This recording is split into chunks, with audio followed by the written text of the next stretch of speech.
Joining us now is Okpe with stories trending around the world. Hello, Genix. Good morning, Dr. Abati. God, it's Friday. TGIF, as always. Yes. Good morning, OG. How are you? You know how I am. do. Well, good morning to you, viewers. Here are some of the stories that are trending across the globe. In the United Kingdom, Queen Elizabeth will meet U.S. President Joe Biden and First Lady Jill Biden at her Windsor Castle home at the conclusion of the G7 summit, which begins in Britain next week. Joe Biden will become the 13th U.S. president to meet the Queen during her record-breaking reign, and it will be her first major engagement since the death of her husband, Prince Philip. And the dress that the late Princess of Wales, Diana, wore on her wedding day 40 years ago has now gone on display at her former Kensington Palace home. In France, the portrait of the Dalai Lama, made up of 225 Rubik's Cubes, is set to go on auction for an estimated $365,000. The portrait of the Tibetan Buddhist spiritual leader, made by a French street artist, Invader, will be auctioned in Paris next month. In the United States, social media giant Twitter has launched its first ever subscription service, also known as Twitter Blue. The service will grant users access to some exclusive features that are not available in its extant free version. In China, a herd of elephants that have trekked about 311 miles through the country, causing a reported $1 million worth of damage, have left Forest Reserve officials baffled. The reason for their emigration from a protected reserve remains unknown. In Egypt, the story of 7-year-old Mohammed D, who was tied up to a pole by his father and was covered up in honey, left to be stung by bees for hours on a roof after a neighbor accused him of stealing, has sparked outrage on social media. In Nigeria, footage of an Ethiopian airline plane that got stuck in the mud at the Murtala Mohammed International Airport in Lagos after skidding off the runway has made the rounds. Under sports, Nigeria's queen of the tracks, Blessing Okagbare, continued her splendid build-up to the Tokyo Olympics as she ran an impressive 10.98 seconds to win the 100 meters women's event at the PTS meeting in Samorin in the Slovak Republic. Okagbare's winning time set a new record as no other woman has ever run under 11 seconds in the Eastern European country. Finally, under entertainment, former Destiny's Child member Michelle Williams has continued to push forward her fight against mental health stigma by setting a new goal to help ease the stigma of depression with her new book, Checking In. I say it in my book, depression is a thief. Let people know that they're not alone and that it's okay if you feel like you need to get therapy and maybe try to put language to what you might have been feeling. Let's begin what's trending in Nigeria. A proposal to change the country's name to the United African Republic has generated a debate on social media. The proposal was submitted to the House of Representatives Committee on the Review of the Constitution by Adeleye Jokotoye, a tax consultant in Lagos State. In his submission, Jokotoye argued that the name Nigeria was not coined by a citizen, but given to the country by Flora Shaw, wife of Lord Lugard, a colonialist. He further stressed that for the country to be united, its name needs to be changed, and that with the historical review of the Constitution, the name change will reflect a new beginning, which will be ushered in with a new Constitution. Let's take some Twitter reactions. One's from Awale, who wrote, "Renaming the country United African Republic will not change anything. People just want security, light, good roads, and a working economy. Is that too much to ask for?" And then musician Timi Dakolo also wrote, "Now that you people are planning to change Nigeria's name to United African Republic, what will I do with my great nation song?"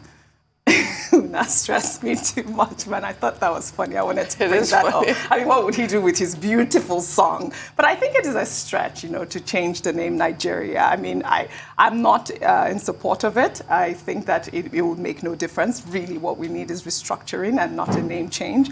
But, I mean, I think it's a good try. Let's see what would happen. What is your analysis? Timmy Dakolo can always do a remix. But one of my favorite plays, I bore you with it all the time. What is in a name? A rose by any other name will smell as sweet. Romeo and Juliet, William Shakespeare. So in this case, Romeo and Juliet. You know this. So in this case, I feel like a rose by any other name would be just as... Let me find a polite word. I'm in a bad mood today. I'm sorry. Let me try and find... A rose by any other name would be just as dysfunctional. In this case, this is a country completely bereft of unity. So slapping on a united, word in the name is not going to solve the fundamental problems that we have. Although I do understand what this person is saying. Because, the other day you shared this video, didn't you, of our old national anthem? Yes. People were looking back at that. But I'm actually glad that we changed our national anthem. I don't want a national anthem that our colonial masters wrote saying, our dear native land. I hate that word native, So the name Nigeria, yes, when you think about it, Flora Shaw named us Nigeria. And it could very well be we'll join how many countries in Africa? Scores and scores, I'm sure, have changed their names for this exact reason, trying to divorce themselves from their colonial past. But that is not what we need right now. And that united in the name is actually a cruel irony when we are anything but united. Yes. Dr. Abati. Okay, yes. I agree with you. You've quoted from Act 2, Scene 2 of Romeo and Juliet by Shakespeare. And the lines were said by Juliet, who was not allowed to marry a Montag, that's Romeo. And she was saying, well, I mean, whether it bears Montag or bears any other name, he's still this beautiful, handsome, nice young man that I like. But here, we're not talking about sweetness. We're talking about dysfunctionality. But the beauty of the public hearings we've been having is that anybody can express an opinion. People can come forward and say, the problem is the name we're bearing. Maybe if we change the name, according to Jokotoye, it will foster unity, it will foster solidarity, and it will have a physical and psychological effect on the people. Well, I don't see that connection, but it is his opinion. Whether the name came from Flora Shaw or whatever, I always argue that we should stop blaming the colonial masters for Nigeria's problems. Correct. Since independence, what have our own leaders done with that freedom that we got? In fact, what has happened is that the post-colonial leaders, have even been worse than the imperialists, who ran Nigeria for decades. And it's for Nigerians to get to that point where, they can make something out of their country. And President Obasanjo, in the story that was quoted earlier by Emmanuel Efeni when he was reviewing the front page of This Day, he was saying, look, we have great Nigerians everywhere. We have a Bankole Adoye at the African Union in Addis Ababa. We have Akinwumi Adesina at the AFDB. We have Dr. Ngozi Okonjo-Iweala at the WTO. He listed quite a number of names. And that these are people who are doing very well all over the world. Why is it that here in Nigeria, the same country that has produced all of these international superstars cannot do well? And every group, according to him, has talented people. Why can't we harness that talent to move this country forward so that foreign analysts will not be saying the giant of Africa is failing? That's one leg of it. Yes, you are right. Some countries change their names. Sometimes, either in response to the colonial background or in an attempt, again, to give psychological effect. In fact, this gentleman, apart from saying United African Republic, suggested another name, United Akaban Republic, whatever that means. He gave a reason. But the countries, some of the countries... The word Africans came from a Greek word or something, and then if we really needed to change it for it to be normal, if we should use Africa wasn't the original name. Some of the countries that have changed their names, as I was saying, Gold Coast became Ghana, Eswatini was formerly Swaziland, Malawi used to be Nyasaland, Burkina Faso used to be Upper Volta, so these are... Rhodesia, Zimbabwe. Rhodesia is now Zimbabwe. So these are some of the examples in Africa. And outside, Ceylon is now Sri Lanka. Burma is now Myanmar.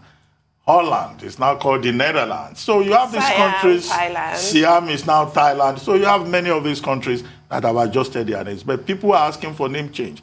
The question is that our priority? That's not our problem. And it comes with costs. That's not even our problem. Costs. Yes. It costs a lot Correct. to change your country's name. Imagine the things you have to change. So for me, name change is not a problem. We can get stuck with Nigeria. That's Nigeria now. And isn't that apt? Yeah, I guess that's even the reason why we were named that way anyways. We'll take another story. In the wake of President Muhammadu Buhari's recent threat to open another war front against those he accused of planning to destroy Nigeria, a video has resurfaced of late former Biafra leader Chukwuemeka Odumegwu Ojukwu warning against the dangers of a second civil conflict. Let's take a look before we come back for a discussion. Chief Emeka Ojukwu led the Biafrans against the government in the last war. He says it would be a mistake for anyone to provoke another. A lot of people will say, but you were leading the first one. Yes, I led the first one. And I will say to everyone, I led proudly the first one. I don't think a second one is necessary. We should have learned from that first one. Otherwise, they're dead. I thought this was such a powerful video when I saw it circulating on social media. It was just apt, the right time.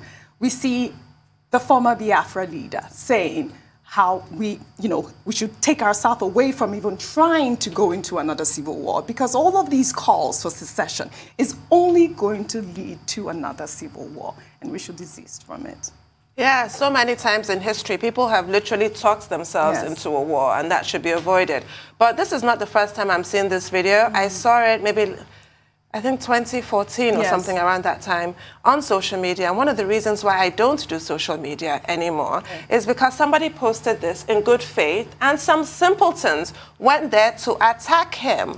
Talking about how, oh, you hate Igbo people, you're anti-Igbo. That's hardly the point. I think he posted that in response to when Masob, you recall Masob actually had a Biafran currency. So he was trying to say, can we all, step back off the brink? This is what even the late general, he would know. And this is an important position because it's a nuanced position. He's proud to have led Biafra, but at the same time, he sees no reason for the second war to happen. So people don't tend to listen to the nuance there. It's not about him having regrets. It's just about him warning, because he knows better than anybody the real costs of war and how it must be avoided. Correct. Dr. Bati. Well, you know how it is. Some people say that those who have never seen war crave for it.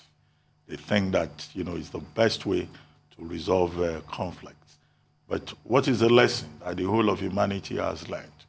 After the First World War, in which over 60 million people died, not necessarily because of the war, it was both the war combined with the flu, the Spanish flu of 1918. But between that period, the world lost so many people. Look at the tragedy of World War II. The bombing of Hiroshima, Nagasaki, Pearl Harbor, and all of that chaos that the world faced, and how the world became divided, and how we have all these peace efforts. Since that period, the effort of the international system has been to maintain peace, because the leaders have seen what devastation war can cause, and particularly the effect on the human beings.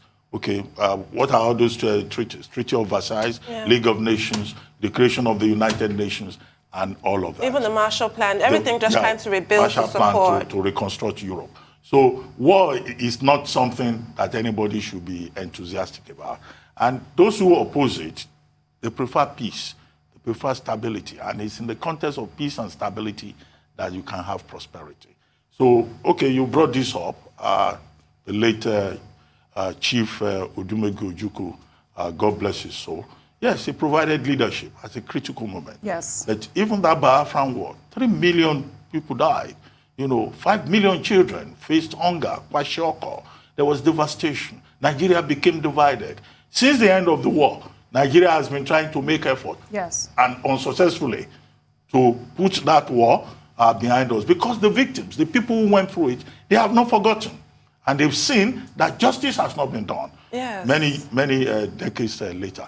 So I think all of us should just remind ourselves that war comes at a cost. And the biggest cost is not just physical devastation, it's the destruction of the human space and the bad memory that it leaves behind. I don't think that a time will ever come in Nigeria when the average, Igbo person will forget that at a time his or her kinsmen, kith and kin, were treated in a particular manner in Nigeria. Even some of the novels we're reading about the Civil War now have been written by children whose parents are not yet met at the time of the Civil War. I don't want to mention any specific names, but that's how you have this intergenerational, trauma in terms of memory and experience. It was in 2016 I saw the video, and to add to your point, World War I, did they not call it the war to end all wars? The Great War. It was supposed to be the war to end all wars, and it wasn't. We never learn. We'll take another story.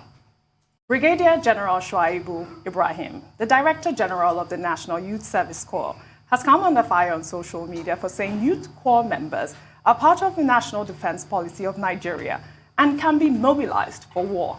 The brigadier said this while reacting to the move to scrap the NYSC scheme, which is compulsory for all Nigerians who graduate before the age of 30. Ibrahim argued that the NYSC had become more important than ever in the face of the rising calls for secession.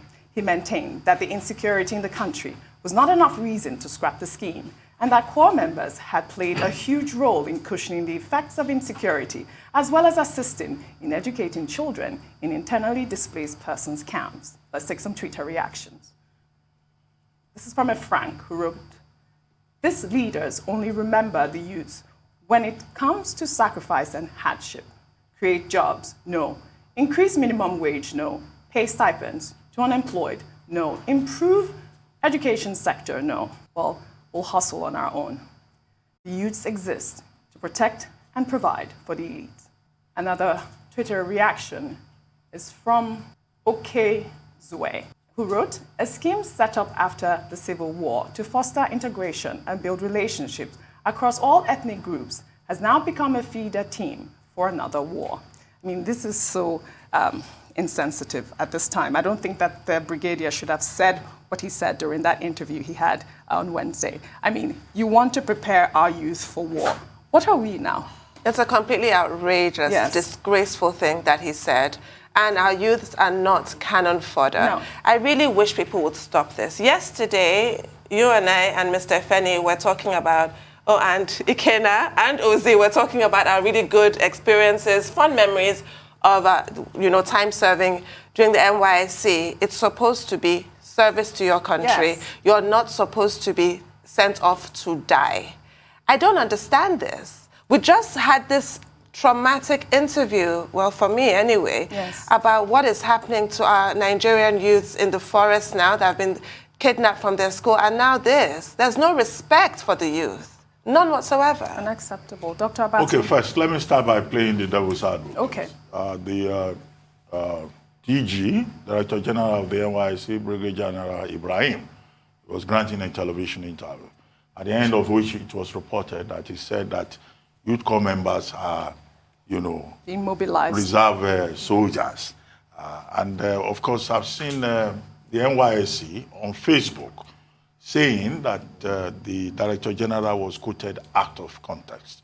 That he didn't say that they constitute a reserve army, but that Youth Corps members are like, soldiers who are on reserve or something like that. They try to modify it. But if you read the explanation offered by NYSC, you may not see much difference there, because it's standard practice for public officials to say one thing and then to go back later and try to modify. But that's neither here nor there.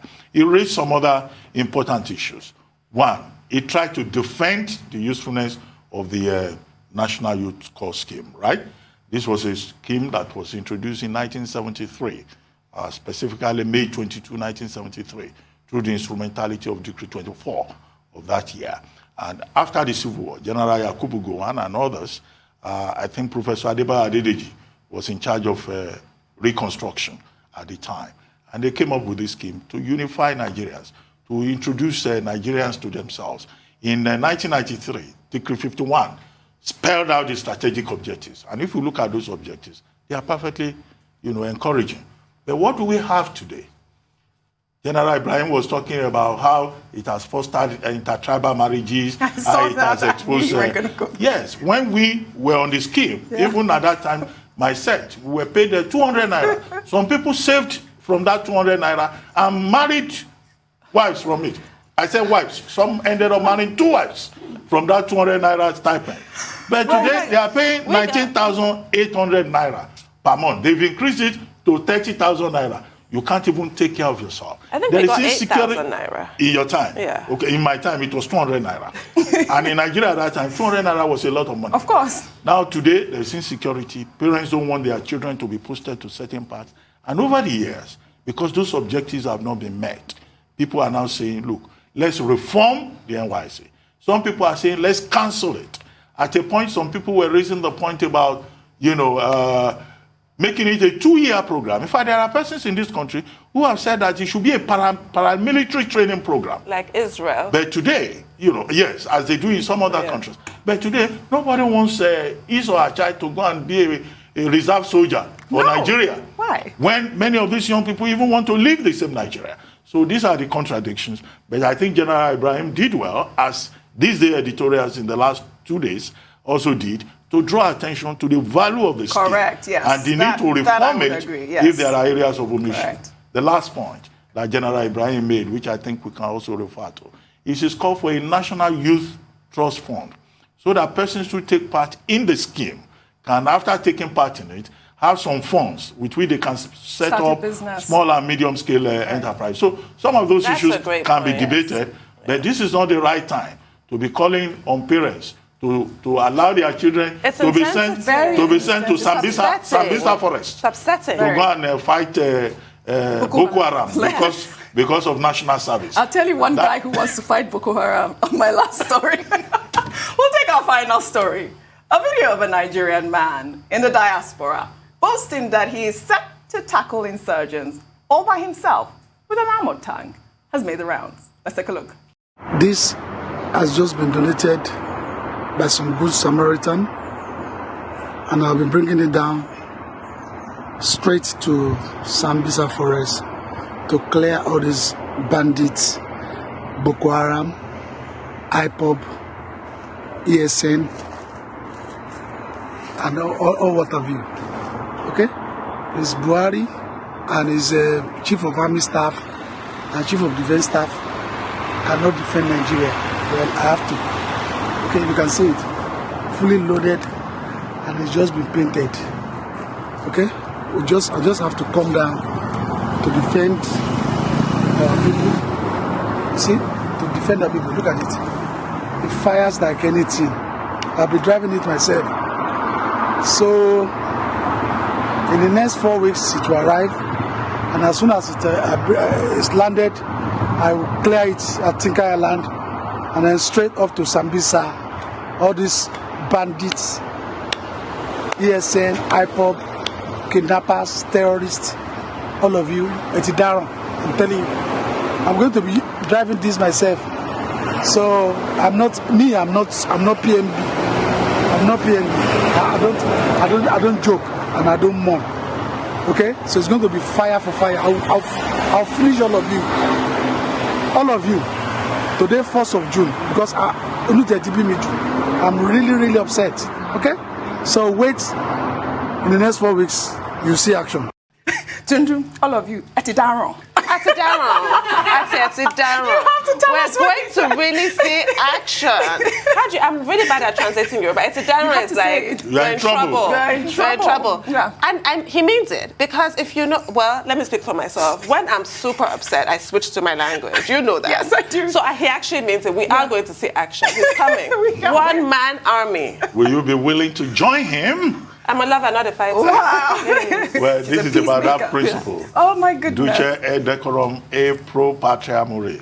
It is sweet and fitting to die for one's country. Yes. We don't want him to die. Well, this is a gentleman who is saying that the Nigerian government has failed and that there is something they can do about it. So again, all of us have a role to play. But how practical is his effort? He wants to bring the whole military armored tank. Will they let him clear it? From the US or UK, wherever he is, and he says it will come to Tinkan Island, Tinkan Port, by next week. I'm sure if he manages to bring it into the country, it will be seized there. And he wants to be a one-man army. And he's saying that, look, you terrorists, you are in trouble. I'm coming. And he will drive this tank from Tinkan in Lagos all the way to Sambisa Forest. Right. You know, I don't see how it's practical, but you can feel his concern, his emotion, his expression of frustration with the Nigerian situation, and the fact that he thinks all of us have a role to play. Yes. Whether this is the way to play that role, as always, is another thing entirely. All self-help. Well, thank you guys. That's all I have. You guys have a great weekend. You too. After the show. All right, then. Anyway, thank you.